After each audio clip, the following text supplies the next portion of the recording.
About 1992, 93, I was introduced to Ricky McGee by Abraham Plunkett, another civil rights colleague of mine, in regards to some extreme disparaging treatment in reference to workman compensation injuries and claims.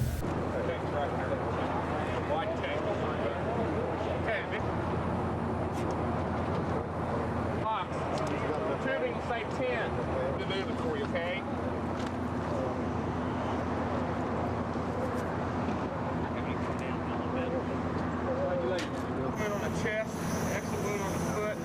Also got burns up and down the right arm and on the chest. I have an IV established, O2 at high flow. Want to give him some morphine for pain control. Quite a bit of pain. And we're going to have an ETA, probably about 7 to 10. Okay.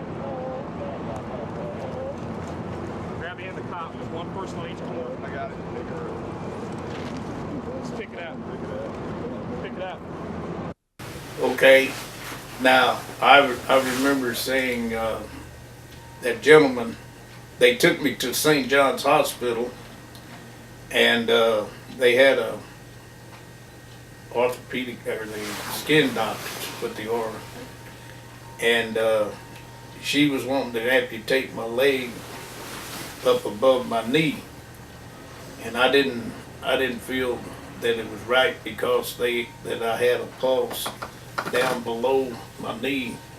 They had split my leg on both sides, and I know blood was flowing, so why would they want to cut my leg off up above my knee? So I told them that I didn't want them to touch me. I wanted to go to Columbia University burn unit in Columbia, Missouri. So they flew me up there, and I told the guys in the helicopter that I wanted to let the doctor know that I wanted to have my leg cut off below my knee. So I woke up in the hospital, and I had burns to my arm. I had to do skin grafts on my arm. They took skin off of my legs, and they mashed it together. My chest, it was a hole big as a shortening can that had burnt through my chest. And these people up there, they worked on me.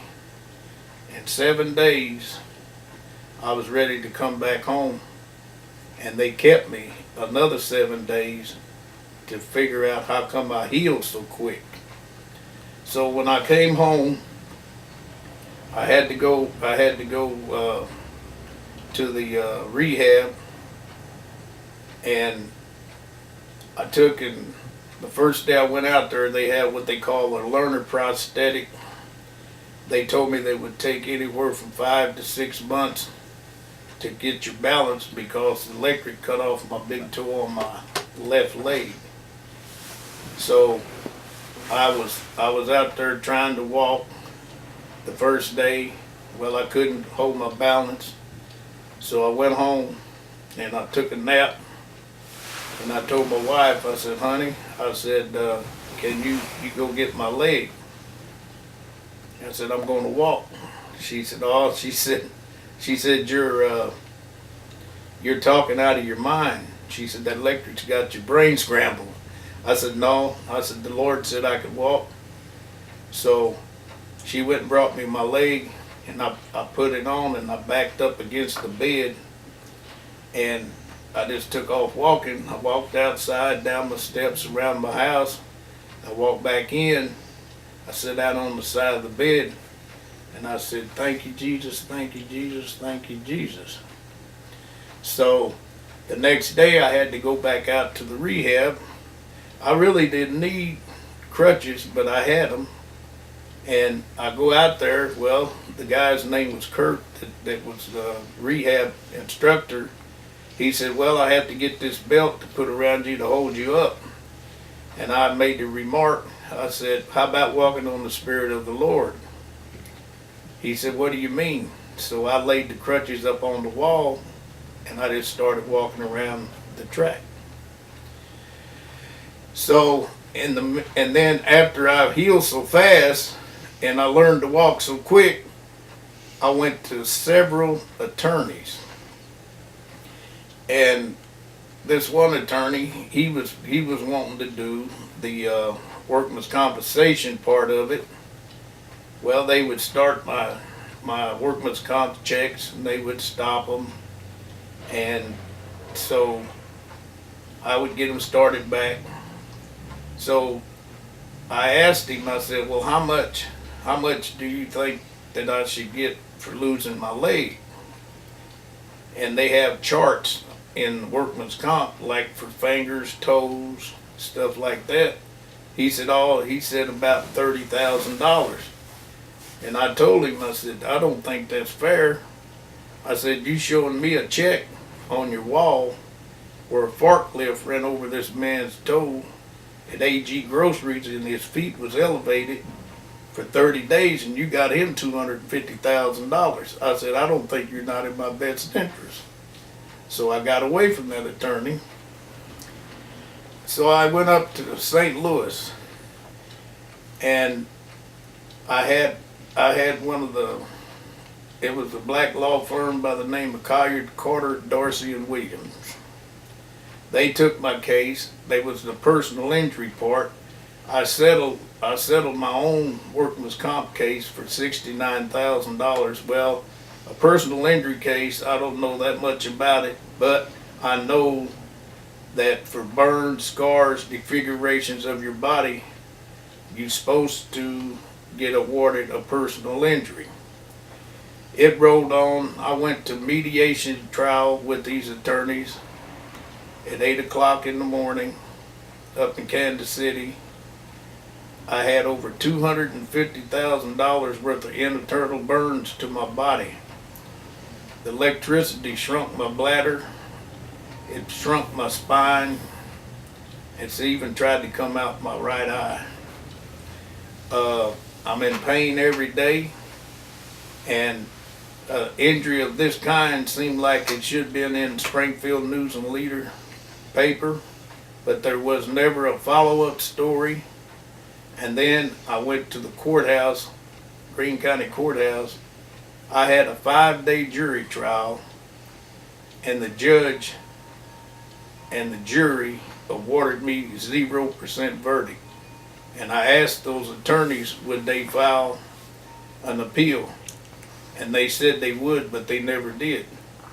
So right now as I speak, my friend has got it in the Missouri State Supreme Court. I've been waiting now for 5 months. I know there's a lot of cases that they have to do up there, but I'm letting y'all know that justice ain't fair in Greene County. Mr. McGee had been represented by some of the most influential, powerful, knowledgeable attorneys in this area. However, due to whatever factor it was, he was not legally represented. He was left through all the representation that he had sustained upon us, obtaining the records and start the review. Mr. McGee had been represented by at least 5 to 6 different lawyers in regards to his workers' compensation claim. There was numerous liens being asserted against Mr. McGee and his workers' comp claim as a result of some of the lawyers that had been represented that had allegedly had loaned money out to Mr. McGee prior to settlement of his claim. As a result of our first inquiry with Mr. McGee, the maximum disability that had been obtained by any single attorney in reference to their representation was 59% permanent partial disability to the body as a whole.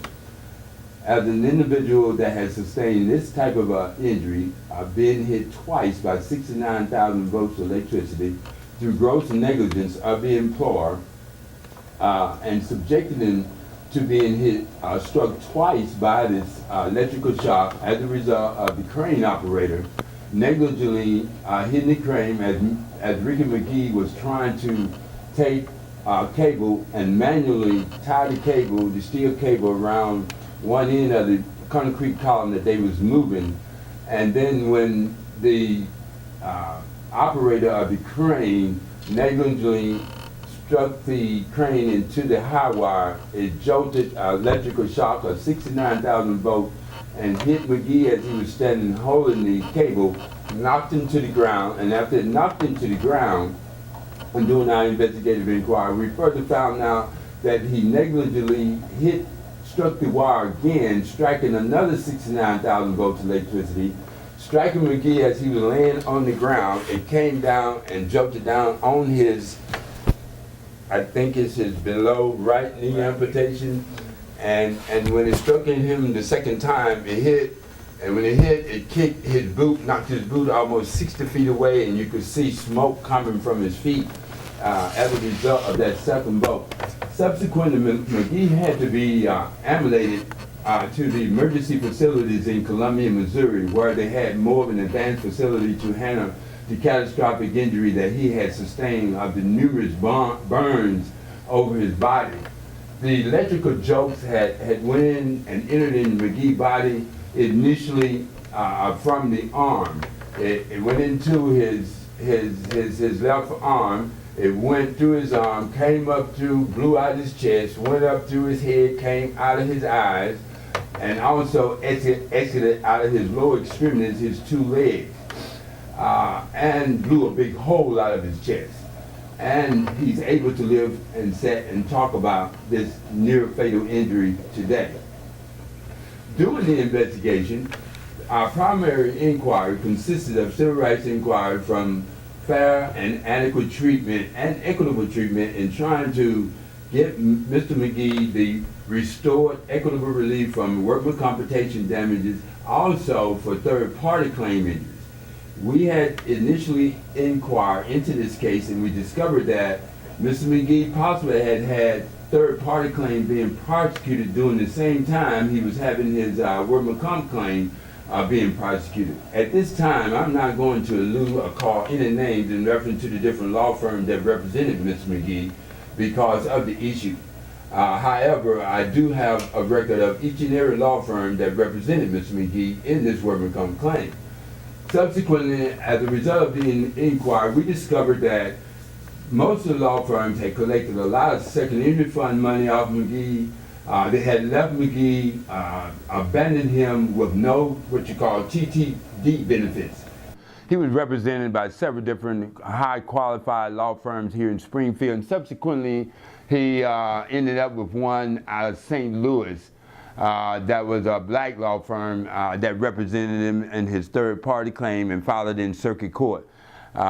This law firm, along with the records and everything that I reviewed upon obtaining the records, they must have did somewhere between $50,000 to $150,000 in depositions in preparation for this trial, this jury trial. They went through 5 years of litigation for this trial and discovery. There was several offers in the trial of $100,000 that they refused to accept. There was mediation done in Kansas City by the law firm, which they was unable to resolve. Then they subsequently gets it to a jury trial here in Greene County before the Honorable J. Miles Sweeney.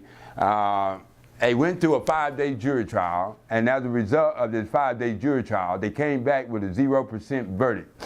That found no liability on any party. It appeared from the investigation that it could have been a little jury tampering in there because the jury sent a question back out asking what are the consequences if we give a 0% verdict. And I like to have everybody, when they get an attorney, make sure that they're capable of doing your case, because I got cheated out of mine, and it was a settlement and demand I had wrote for $31 million,